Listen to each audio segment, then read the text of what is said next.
तुझी सगळ्यात महाग पडणारी चूक तुला सांगतो. तू प्रयत्न करतोस पण सफल का होत नाहीस ही चिंता तुला कायम मनात सतावत असते, हो ना?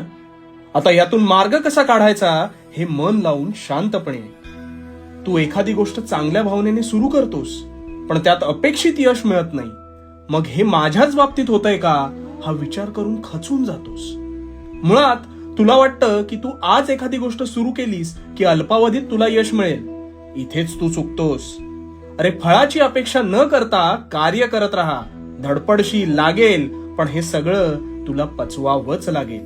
कारण माझ्या दरबारात मी तुझ्या कष्टांची किंमत मोजत असतो आणि ह्या परीक्षेत जो तरतो ना तोच कायम पुढे सरसावतो. आता याची एक समर्पक गोष्ट ऐक.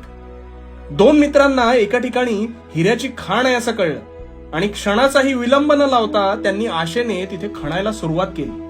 बराच वेळ झाल्यानंतर दोघांच्याही हाती काहीच लागलं नाही.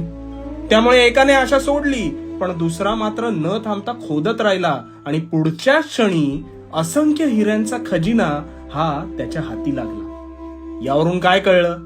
अरे, जिथे हरल्यासारखं वाटेल तिथे तू अपेक्षित यश मिळण्यापासून निव्वळ काही प्रयत्न दूर असतोस. आणि म्हणून प्रयत्न करत राहा आणि भिवू नकोस. मी तुझ्या पाठीशी आहे.